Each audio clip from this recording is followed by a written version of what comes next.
அஸ்ஸலாமு அலைக்கும் ஃப்ரெண்ட்ஸ், எல்லோரும் எப்படி இருக்கீங்க? அல்ஹம்துலில்லாஹ் நாங்கள் எல்லோரும் நல்லாயிருக்கும். நீங்களும் நல்லா இருப்பீங்கன்னு நினைக்கிறேன். நான் இன்றைக்கி வீடியோவில் என்ன செய்ய போகிறேன் அப்படின்னா, மீதமான ஒரு கப் சாதம் இருந்தால் போதுங்க. சூப்பரான ஒரு அருமையான டேஸ்ட்டில் நம்ம ஒரு ஈவினிங் ஸ்நாக்ஸ் ரெசிபி செஞ்சிடலாம். இப்போ வாங்குறது எப்படி செய்யலாம்னு பார்க்கலாம். வீடியோக்குள்ளே போட்டோம்னா அப்படியே நம்ம சேனல் மும்தாஜ் கிச்சனை சப்ஸ்கிரைப் பண்ணிவிட்டு அப்படியே பக்கம் இருக்க பெல்லைக்கானே கிளிக் பண்ணிவிடுங்க. அப்போ தான் நான் போகிற வீடியோ உங்களுக்கு உடனே வந்து சேருங்க. அதுக்கு ஃபஸ்ட்டு ஒரு மிக்ஸி ஜாரில் மதியம் வடித்து மீதமான சாதம் ஒரு கப்பு இருந்துச்சுங்க. அதை எடுத்து ஒரு மிக்ஸி ஜாரில் சேர்த்துட்றேன். நம்ம தண்ணியெல்லாம் எதுவுமே காட்ட தேவையில்லை. ஒரு 2 பல்ஸ் விட்டு நான் வந்து எடுத்துடுறேன். பாருங்கள், நீங்கள் இந்த மாதிரி அரைச்சிக்கணும். ரொம்பவும் நைஸாக அரைச்சிடக்கூடாது.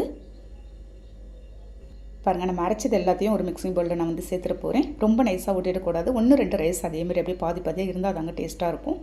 அதோடைய ஒரு 2 ஸ்பூன் நான் வந்து கோதுமை மாவு சேர்த்துக்கிறேன். நான் வந்து 1/2 கப்பு கேரட், துருவிய கேரட் சேர்த்துட்டு ஒரு 1/2 கப்பு வெங்காயம் சேர்த்துருக்கேன். ஒரு 2 பச்சை மிளகாய் சேர்த்துடலாம். மல்லி கருவேப்பிலையே கொஞ்சமாக சேர்த்துட்றாங்க. நீங்கள் கருவேப்பிலை எந்த அளவுக்கு போடுறீங்களோ அந்தளவுக்கு டேஸ்ட் அருமையாக இருக்கும். 1 spoon chicken masala, 1 spoon mutton masala சேர்த்துருக்கேன்.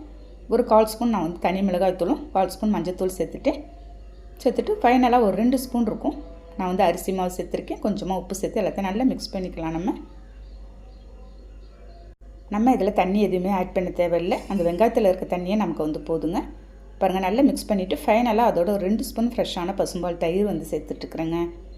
அந்த புளிப்பு சுவையோடு லைட்டாக இருக்கும்போது நம்ம சாப்பிடும்போது சூப்பரான டேஸ்ட்டில் இருக்கும்.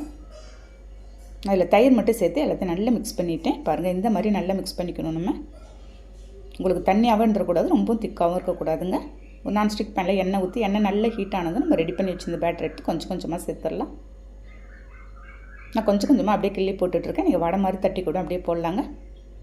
நம்ம போடும்போது ஹை ஃப்ளேமில் வச்சுட்டு மீடியம் ஃப்ளேமில் வச்சு எல்லாத்தையும் திருப்பி போட்டு அப்படியே எடுத்துட வேண்டியது தான். ஒரு ஈவினிங் டைமில் குழந்தைங்க ஸ்கூல் விட்டு வந்தால் கூட இந்த மாதிரி ஒரு ஸ்நாக்ஸ் ரெசிபி 1/2 ஹவர்லேயே நம்ம வந்து செஞ்சு கொடுத்துடலாங்க. இதுக்கு நம்ம வேறு எதுவுமே ஆட் பண்ண போகிறதில்ல. நம்ம வந்து ரைஸ் மட்டும் இருந்தாலே போதும், சீக்கிரமே செஞ்சிடலாம். நல்ல ஒரு கிறிஸ்பியாகவும் இருந்துச்சு. டேஸ்ட்டு சொல்லவே தேவையில்ல, அவ்வளோ ஒரு அருமையான டேஸ்ட்டில் இருந்துச்சுங்க. ஒரு கப் ஆஃப் காஃபியோடு நம்ம வந்து இதை வந்து சாப்பிடும்போது அவ்வளோ ஒரு ஃபுல்ஃபில்லாக இருக்கும். பாருங்கள், இருக்கிற பேட்ச் எல்லாத்தையும் ஒன்று ஒன்றா போட்டு அப்படியே எடுத்துகிட்டு போகிறேன் நான். நீங்கள் இந்த ரெசிபிக்கு கருவேப்பிலை கொஞ்சம் கூடுதலாகவே சேர்த்து செய்யுங்க. அந்த எண்ணெயில் போட்டு அப்படியே நம்ம வந்து பொரிக்கும்போது அப்படியே சாப்பிடும்போது கருவேப்பிலையோடு அவ்வளோ டேஸ்ட்டாக இருக்கும். இப்போ டேஸ்ட் எப்படி இருக்குன்னு நம்ம வந்து பார்க்கலாம். சான்ஸே இல்லை ஃப்ரெண்ட்ஸ், அவ்வளோ ஒரு அருமையான டேஸ்ட்டில் இருக்குது. ஓகே ஃப்ரெண்ட்ஸ், நான் சொன்ன மெத்தடில் நீங்கள் ட்ரை பண்ணி பார்த்துட்டு எனக்கு கண்டிப்பாக கமெண்ட் பண்ணுங்கள். வீடியோ பிடிச்சிருந்தால் லைக் பண்ணிவிட்டு ஷேர் பண்ணுங்கள். நெக்ஸ்ட் வீடியோவில் பார்க்கலாம். பாய்.